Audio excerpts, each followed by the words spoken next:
time or you didn't know it, I am your host, Carolyn Solo, LCSW, EMDR therapist, and mom of 3 daughters. Thank you for joining me. This is my first episode where I'm recording on video, and hopefully this is going to be a new thing. So I'm excited to upload these to YouTube as well as to podcast platforms. And now you get to see my face, for better or for worse, if you so choose. And I just want to say that I'm going to show up however I'm feeling on any given day. Haven't washed my hair in 2 days, wearing my pajamas on video. That's how I roll. So now you get to see an even more unvarnished version of me.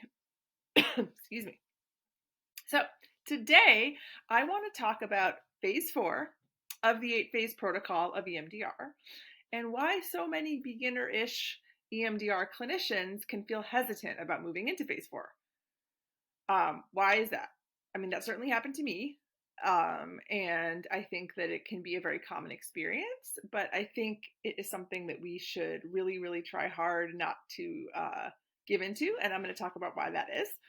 I want to talk a little bit also about ways to stay more grounded during phase 4 processing and kind of contained in yourself so that you can keep going and doing that beautiful work. And how offering EMDR intensives can really help you face your fear of phase 4. So, okay, phase 4, good old phase 4. Now, I just want to say also that I do have notes up on my screen. So if I'm looking a little bit to the left, my left, that's what I'm doing. So I'm trying to make eye contact, but I might also be, a little back and forth. So it's going to be fun for me to, work out the kinks of this video thing. Anyway, so phase 4. It's what we all think of when it comes to EMDR. What we knew about EMDR before we even started training in EMDR, right? We knew about the eye movements. We knew there was some finger waving, there was some tapping, maybe some audio. Phase 4 is the actual stuff, right? It's where the trauma processing actually happens. And therefore, it can be the scariest part of the protocol, I think, when we're learning it. And why is it so scary? Well, number one, for many of us, it's so new, right? Like many of us come into EMDR training from different modalities, being primarily traditional talk therapists. Maybe we're CBT trained, maybe we're psychodynamically oriented like I was and still am. Maybe we trained in DBT. Whatever your orientation prior to EMDR, it is different, right? There's this idea of like, stay out of the way, trust the process, stay as little as possible. That's scary. Like if I'm not talking, even though we all know, a lot of us as therapists talk too much regardless of our modality. That's certainly something I struggle with, like being comfortable with silence. But, in some ways, like being an EMDR therapist requires you, just saw my phone ringing, requires you to say even less, right? So that's also can be scary. And, staying out of the way, trusting the process, that all can feel really scary. And then, of course, there's this belief that phase 4, that's where we cause harm, right? If we haven't done a good enough job preparing clients. This is kind of the basic training messaging in a lot of places, like stay in preparation phases forever, for as long as you need to, for longer than you think you need to, for months and months and months and months. Be sure there's a strong therapeutic alliance. Be sure you have 7 million resources installed. Be sure you completely understand the client's entire history. Be sure they do not dissociate. Very important. And boy, if they do dissociate, you have really messed up, right? That's the messaging we get. And maybe you've really harmed them. Scare tactics in some ways. And I know that why basic training talks about this, because before we really talked about dissociation at all in the early days of EMDR, and people were just using it on everybody without taking into account things like dissociation. Yes, there was harm that was done. And of course, it's so important to assess for dissociation, to get trained in working with clients who are dissociative. All of that is so true. But that's not the majority of clients who are so dissociative that phase 4 processing would be actively harmful. Okay, but I feel like we got this idea that, danger, danger, danger, phase 4 danger. I think also there's this feeling of like, it feels awkward, right? It just feels strange to do. Like, what is this light bar I'm running? What is this finger waving I'm doing? What are these, buzzers I'm using? It feels awkward. it feels kind of woo-woo. Maybe we're skeptical. It just feels strange. I was really skeptical of EMDR when I got trained in it. I was not gung-ho at all. I had heard about it and I was like, what? This is weird. And then finally, I don't know, maybe 4 years after I'd first heard of it, a colleague I really respected got trained in it. It was like, I think you really like this. I think this. And so I was like, all right, I guess I'll try. The first day I was like, whatever, this is craziness. I don't buy into this stuff at all. So I understand that. I really do. And it's such a shift in terms of how we think about what treatment looks like. And we're like, okay, I'm turning on these buzzers. I'm turning on this light bar. I'm tapping on you. I'm having you tap. Like, it just feels weird. So all that is really real.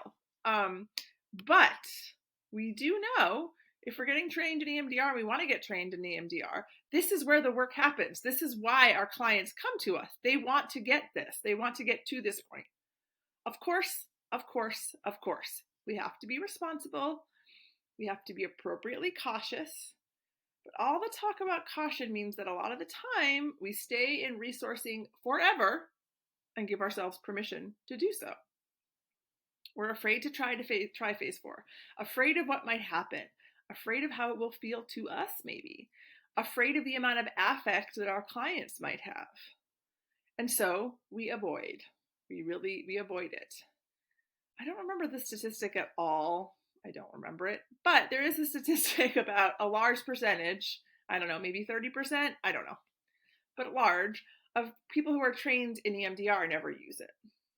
And that's really sad to me. It's so powerful, but I think it feels scary because it's so new and different. I also think we've kind of frightened people away from using it with all this kind of sort of like fear mongering about what can happen when we do use it. And those of us who use it a lot, we know it's not rocket science. Like, I think, in all modalities or in anything that you learn that's new, at first it seems really scary.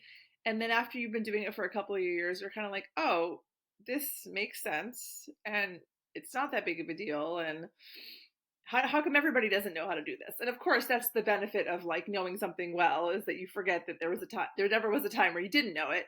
But it does get to that point where you're like, this is like, I get it. And this makes sense and isn't really hard, right? Particularly.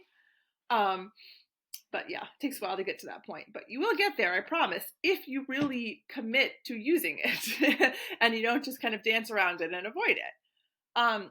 If you follow the script, honestly, if you follow the protocol, a consultant I've worked with has said that the script is the yellow brick road, right? You follow it, you will get where you need to go. And of course, there's infinite opportunity for creativity and adaptation in phase 4 and in EMDR. But if you're feeling nervous, just stick with the protocol and you will get through it. Let that be your guide. Let that ground you. And in time, when you feel more comfortable, you'll be able to make the protocol feel like your own, but stick with it. It's there to support you. It's been tested empirically for decades. Like, there's a reason. There are many reasons why the protocol is exactly the way that it is. Okay. So excuse me, use that to keep you grounded. Okay. So speaking of keeping you grounded, I think we need to have some strategies, like all of us do.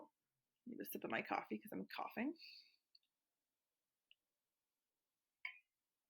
We all need to have some strategies to keep us grounded when we move into phase 4. So we feel like we have a sense of, what am I going to do when those inevitable feelings of anxiety come up? Because they still come up for me at times. I'm not just always like, la, in every phase 4 session. Like, I do sometimes feel like, am I doing enough? Is this working? Does this person feel like they're getting what they need? I'm just human. Like all of us, I want to do well by my clients. And so I'm going to always be a little bit fearful that I'm not doing enough, right? But the first thing to keep in mind, okay, especially in an intensive, is do not spend too much time in resourcing, please. I beg you, okay? If your client responds well to installing like 3 resources, maybe a safe place, a couple of resourcing figures, maybe a container, and then you sort of test those resources, which like with like a low intensity target. And what I mean by that is, like, I'll say, like, take something that happened to you this week that was like a 3 or 4 on the SUD scale.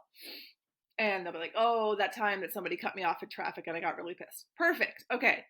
Connect with that moment. What do you notice in your body? What are you feeling? What are you seeing? You know, all those things. I'll feel the distress. And then I'll say, okay, now let's bring in this resource to ground you.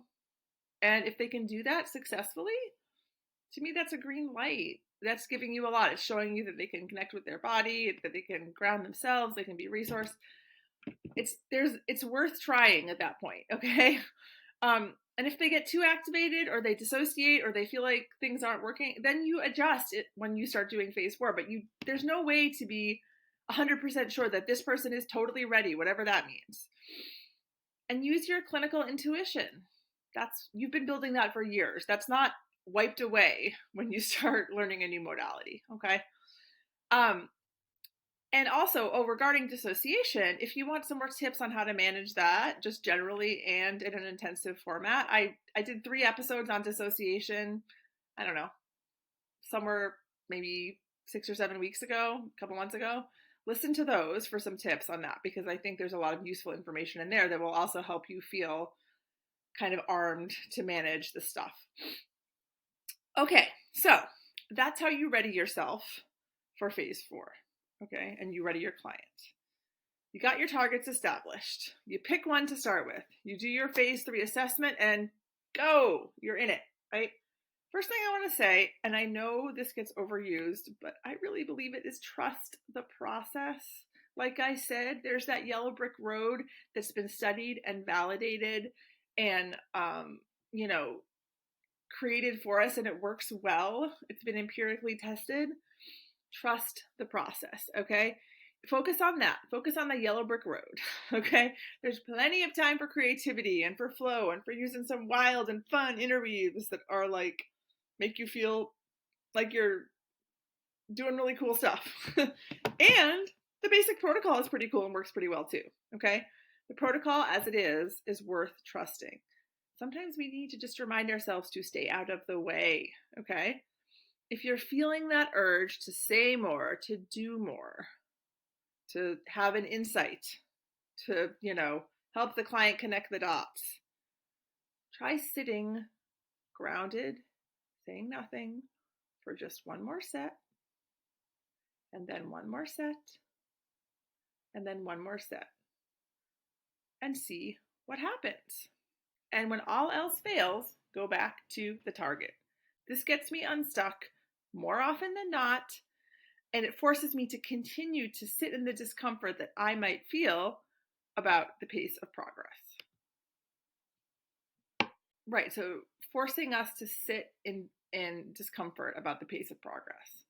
And that's always a good thing, right? Like, I don't want to be projecting too much of my own anxiety about the process onto the client, right?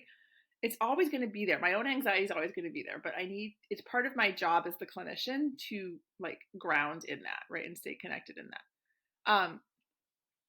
And it's really amazing to me, when you just trust the process, how phenomenally effective that can be. Like returning to the target too. That's something else that I always recommend to people. After you kind of sat with a few more sets, and maybe you're starting to feel like, okay, there really is some some stuckness here, okay? Like, let's return to target. That's always a beautiful interweave, actually. And when I say I'm telling a client to go back to target, what I mean is let's go back. I always say, let's go back to where we started, just in case something has shifted, right? If the image is different, if it's further away, if a different memory has come up, like we don't want to project too much onto them so that they think that they know what, that they're like, oh, I think she means X, Y, or Z. We want that to be organic coming from their system. I don't want to presume to know where we've started means. Like if they're processing a memory about, a dog bite, and they said that the worst part was like seeing the dog's face right up close to theirs. If I said, okay, let's go back to that place where the dog's face is really close to yours, that might not be where the memory is at now. So we don't want to, project our own, what we think is going on onto their system. So some other things besides returning to target, sitting with the set, that I try to do to sort of stay grounded is really focus on something that I see in my room, in my office, or just outside of my office. Okay, so my office has these beautiful windows that, when I'm sitting in my chair, the windows are opposite me. So I get great natural light. It's a whole wall of windows. It's awesome. And there's some really beautiful trees that are right outside my window. And I love those because, they change at different times of the year. And, the wind moves the leaves. Right now it's fall, so they're changing color. So I really love focusing on the trees, and focusing on my breathing in a set. Just as a note, if a client is doing eye movements, I use a light bar. So there's a bit more space between me and the client. Like I'm not sitting right next to them doing, using my fingers, which, I was told you have to sit as close as, almost like knee to knee, basically. And so if you're doing that, you might find it feels very different in terms of staying connected to the process because you're so close to the other person physically. But most of my clients really prefer the light bar because it gives them some space, and I prefer it too. Frankly, it gives me some space. I have a lot of clients who've experienced complex trauma, so they need safety in terms of space. And so, that's why I use the light bar, and it keeps my hand from getting tired. But anyway, especially with intensives, because I'm doing, BLS for a long time, like my arm is not that strong. So anyway, because I'm not sitting like right next to them, I'm not fixing my eyes on their face for the whole BLS set. I do make a point of making at least one attunement statement during the set. That's right. That's it. That's great. Let it go. That's old stuff. All those things that we learned in basic training. Of course, I want to make sure that they feel like I'm connected to their process, but I'm not laser focusing on them the whole time. If maintaining eye contact the whole time or looking at their face the whole time works for you and the client, by all means do it. But it doesn't work for me. I feel uncomfortable with that. So I'm giving you permission not to do that. Other ways to stay grounded. Taking brief notes on what the client said during the check-in, right? Just writing down a couple of things in your notebook. Great for writing your notes afterwards. Great for keeping track of client progress. Also great for grounding. I'm gentle doodling. I'm not like drawing a whole landscape and losing track of time and losing track of where I am, but like it can kind of keep my hand busy, keep my mind a little busy, so I don't spiral into what am I doing? Am I doing it right? Am I bored? Are they bored? And the other thing about it too is that it looks like I'm making notes. So they're not like, are you drawing? And again, it's not a distraction technique, it's a grounding technique. So that's kind of a fine distinction. But there are plenty of people who are neurodivergent for whom just sitting still for a minute and waiting for the client to, then reconnect. And when you say like, what's coming up is a long time. And so it's okay to have strategies to manage that time and manage your own anxiety. Essential oils, either diffuse some in your office or a couple of drops on your wrist. I like really strong scents for essential oils to keep me grounded, like peppermint or eucalyptus or citrus, like enlivening and awakening. For me, probably not going to put like lavender essential oils in my office because I have a strong association with using those when I'm trying to sleep. So I'm not going to do that. Breathing exercises are so important, like any kind of box breathing. I just needed to take a breath right now, actually. I like to put my hand on my heart and breathe. And then having a mantra, maybe that you repeat to yourself while you're breathing. I like to say, I trust the process. That I repeat to myself while I'm breathing between sets, while I'm grounding. Having a very hot or very cold beverage to sip. I like to drink really hot, very fragrant tea to ground me. So I will like a really good mint tea or a lemon tea or a ginger tea. Not sleepy time. I don't want to be, again, I want things that help me stay present, right? That's what we're focusing on. I promise you, phase 4 gets less and less scary the more you do it. Another really important thing is good consultation as you're working through some of these fears around phase 4. Please seek out consultation if some of these fears are resonating with you. And just in general, Consultation's amazing. I think we should be doing it throughout our careers. But certainly there are people you can talk to about these very specific issues, and they're not uncommon.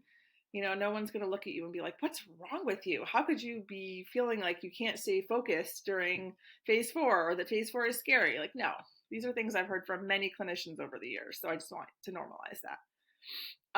I offer consultation both for certification and just general consultation. There are many other wonderful EMDR therapists out there who do as well. Just please get support. We never stop learning and growing, and we never stop becoming our best EMDR therapist self. And becoming an intensive EMDR therapist is another shift. Becoming an EMDR therapist is a huge transition. And then becoming an intensive EMDR therapist is another huge shift in terms of how we conceptualize and work with clients. So we need to not be doing that in a vacuum, right? We need support.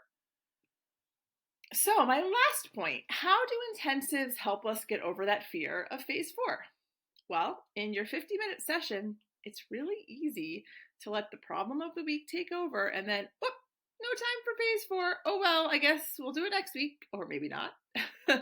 I think there's actual avoidance on the part of the therapist that's often at work there. It's not just client avoidance, although that can also contribute. They don't want to go to phase 4. But often the therapist can feel afraid to do it. And it's like, oh, well, how was your week? La, la, la. I got in a fight. This happened with my kid.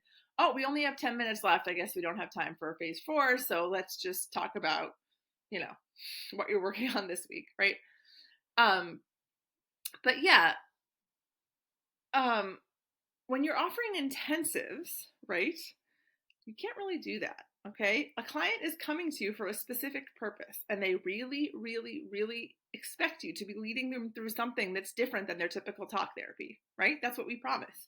They are there for a purpose to work through something big. And that's what phase 4 is doing. So if we're not doing that, we are not doing what we agreed to do with them, right? They're ready to work. And the workbook that I have talked about that I provide to clients who do coaching with me, or coaching clients, I mean therapists, that you can then use with your own clients, really primes them to be ready for that work. So you owe it to them to do phase 4. That's what you've promised. That's what they're there for. Spending 14 hours in resourcing is not what they want. Of course, the big, 14 hours is the length of the intensives that I do over several days. Of course, the big caveat here is if the client has severe dissociative symptoms, then yes, you will likely be spending a lot of time in resourcing, maybe all of your time. But that is not the vast majority of clients. Like really, really, really not. That's a small percentage. And yeah, spending 14 hours in resourcing is not what that client came to you for, okay? It's time to be brave, okay, for you. And maybe even set the limit for yourself of. So the schedule that I use for my intensives is we have a 90-minute intake and then 3 4-hour days. And so that's 13 and a half hours, but I rounded up to 14 because sometimes it goes a little longer anyway. But so each 4-hour day is, we have 2 hours, an hour break for lunch, and then 2 hours. So yeah, try to be brave and set the limit for yourself of, I'm only going to spend those first 2 hours before that first hour break in phases 1 and 2. Of course, always, there are people for whom this is not going to apply, but this is true for most people. Most people can handle moving into, phase 4 after those first 2 hours. A couple of episodes ago, I talked about creating attachment in an intensive format. And creating trust and a relational connection, because that's something that I've heard people say to me. How could you go into phase 4 so soon if you don't have a strong therapeutic alliance? Go back and listen to that episode to see what I think about that. Okay. Right. So setting yourself that goal of like, I'm going to go into phase 4 after those phases 3 and 4 after that first 2 hours. See how it goes. And continue implementing the suggestions I've given you for staying grounded and peaceful in your body during phase 4. Just try it out. See what happens when you really, really allow yourself and your client to settle into an extended session, couple hours of phase 4 processing. I promise you, It will be much, much less scary than you think. You will learn a ton and it will be really productive. Okay. What's the worst that could happen? You are good at clinical assessment. You're not going to do this with someone that is not capable of it, but most of your clients are. Okay. So I really recommend that you try this. All right. So today we talked about fearing phase 4, why we as EMDR therapists can struggle ourselves with being afraid of phase 4, how to face that fear, and how offering intensives can really help us face it and really make us come face head on. Why is this hard for me? And how can I really get myself to do it? I hope you got some good tidbits today, and please let me know if you need any support in this area. EMDR is so powerful and so healing, and I don't want fear of it to keep people from using it. Okay? Get support and get out there and do it. So, next week will be a fun and different episode. We're going to be talking to Brent Gary. This is my second interview episode of the podcast. And he is from the marketing and branding company eFlat. Brent and his team have been instrumental for me over the years in building my web and social media presence and in building visibility for my brand.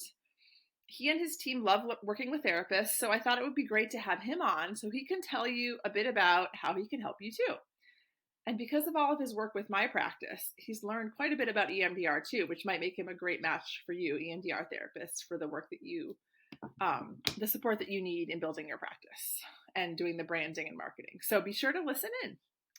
And as always, if you're interested in working with me, I have a coaching package that will get you up and running with intensives in just a day, and you'll make back your investment when you book your first intensive with the client. You can also count those hours towards certification because I'm a consultant in training, and those hours count towards the requirements. And one-off consultation as well.